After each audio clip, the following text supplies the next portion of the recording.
दोस्तों आज की वीडियो में हम सुनेंगे रमा एकादशी व्रत की कथा। तो दोस्तों कथा को चलिए सुन लेते हैं। एक समय धर्मराज युधिष्ठिर और श्री कृष्ण जी के बीच अति महत्वपूर्ण वार्तालाप हो रही थी कि युधिष्ठिर जी बोले कि हे मधुसूदन, आप मुझे कार्तिक कृष्ण पक्ष की एकादशी के बारे में बताएं। कृष्ण जी बोले कि कार्तिक कृष्ण पक्ष की एकादशी का नाम है रमा एकादशी। ये एकादशी बड़े से बड़े पापों का नाश करने वाली है। मैं आपको एक कथा के द्वारा समझाता हूँ। प्राचीन काल में मुचुकुंद नाम का एक राजा था जिसकी मित्रता देवराज इंद्र, कुबेर, यम, वरुण देवता आदि देवताओं से थी। ये राजा बहुत ही धर्मात्मा, परम विष्णु भक्त और अति न्याय प्रिय था।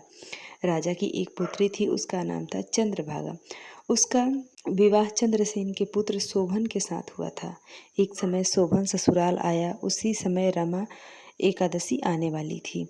जब व्रत का दिन नजदीक आया तब चंद्रभागा सोच में पड़ गई कि मेरे पति बहुत ही निर्बल और कमजोर हैं और मेरे पिता के नियम बड़े ही कठोर हैं। मेरे पति एकादशी का व्रत कैसे कर पाएंगे। तभी राजा मुचुकुंद के सेवकों ने ढिंढोरा पीटकर सारे नगर में रमा एकादशी व्रत का घोषणा कर दिया। इस घोषणा को सुनकर शोभन को बड़ा चिंता हुआ। वो अपनी पत्नी से बोला कि मुझे क्या करना चाहिए। मुझे किसी भी तरह से भूख सहन नहीं हो सकती है। यदि मैं पूरे दिन और पूरे रात भूखे रहा तो मेरे प्राण निकल जाएंगे। पति की ये बातें सुनकर चंद्रभागा बोली कि मेरे पिता के इस नगर में प्रत्येक एकादशी के दिन कोई भी भोजन नहीं करता है। यहाँ तक कि कोई पालतू पशु भी जैसे घोड़ा, गाय, हाथी आदि को भी अन्न का भोजन नहीं दिया जाता है। फिर आप किसी मानव के भोजन करने की तो बात कोई सवाल ही पैदा नहीं हो सकता। यदि आपसे व्रत नहीं हो सकता तो आप किसी दूसरे स्थान पर चले जाएं, क्योंकि यदि आप यहाँ रहेंगे तो आपको अवश्य ही व्रत रखना पड़ेगा। शोभन बोला, अब भाग्य में जो होगा उसे कोई भी नहीं बचा सकता, इसलिए अब जो होगा देखा जाएगा। इस तरह सोच विचार करते हुए शोभन ने भी रमा एकादशी का व्रत रख लिया। सूर्यास्त तक तो वो भूख प्यास से व्याकुल हो गया। अगली सुबह होते होते शोभन के प्राण निकल गए। राजा ने शोभन की विधि विधान से अंतिम संस्कार करवाया। चंद्रभागा अपने पिता के घर पर ही रहने लगी। रमा एकादशी का व्रत करने से शोभन को मंदराचल पर्वत पर धन धान्य से भरा, शत्रुओं से मुक्त एक सुंदर देवपुर प्राप्त हुआ। एक समय वह ब्राह्मण जो कभी राजा मुचुकुंद के नगर में रहता था, वो तीर्थ यात्रा करते करते देवपुर पहुंचा। वहां उसने शोभन को पहचान लिया। उसके पास जाकर बोले कि हे राजन, मैं बहुत ही आश्चर्य में हूँ कि तुम्हें ऐसा नगर कैसे प्राप्त हुआ जो न तो कभी किसी ने देखा है और न ही कभी किसी ने जाना है। धन धान्य से भरा है, शत्रुओं से मुक्त है। शोभन बोला, कार्तिक कृष्ण पक्ष की रमा एकादशी का व्रत करने से मुझे ऐसा नगर प्राप्त हुआ है, परंतु ये अस्थिर है। ब्राह्मण बोले कि ये स्थिर क्यों नहीं है और ये कैसे स्थिर हो सकता है। तब शोभन बोला कि मैंने रमा एकादशी का व्रत श्रद्धापूर्वक नहीं किया था, इस कारण ये अस्थिर है। यदि कोई राजा की बेटी से ये सब वृतांत कहे तो ये सब स्थिर हो सकता है।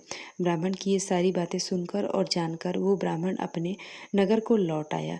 वो चंद्रभागा को सब विस्तार से कह सुनाया। ब्राह्मण की बातों को सुनकर वो बड़े प्रसन्नता से बोली कि क्या ये सब आपने प्रत्यक्ष देखा है या ये सब स्वप्न की बातें हैं। तब ब्राह्मण मुस्कुराकर बोले कि मैंने तुम्हारे पति को प्रत्यक्ष देखा है, साथ ही उनका अविस्मरणीय नगर भी देखा है।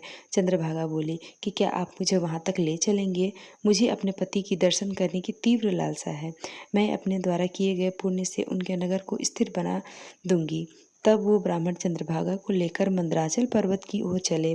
पर्वत के समीप वामदेव ऋषि के आश्रम पर ले गए।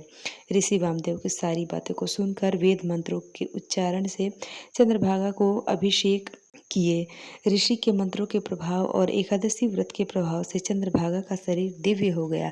वो दिव्य गति को प्राप्त हुई। तब चंद्रभागा बड़े प्रसन्नता के साथ अपने पति के निकट गई।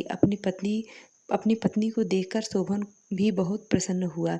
शोभन चंद्रभागा को बुलाकर अपने बाई तरफ बैठा लिया। चंद्रभागा बोली कि हे प्राणनाथ, आप मेरे पुण्यों को ग्रहण करें। जब मैं 8 वर्ष की थी तब से मैं प्रत्येक एकादशी का व्रत श्रद्धापूर्वक रख रही हूँ। इस व्रतों को प्रभाव से आपका ये नगर स्थिर हो जाएगा और प्रलय के अंत तक रहेगा।